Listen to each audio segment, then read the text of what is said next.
looking very fresh and the beautiful flowers we have for editing.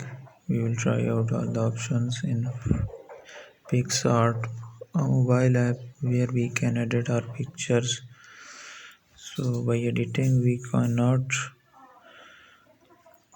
change the picture, but it helps us to create picture that attracts the users, and also it will customized by the nature.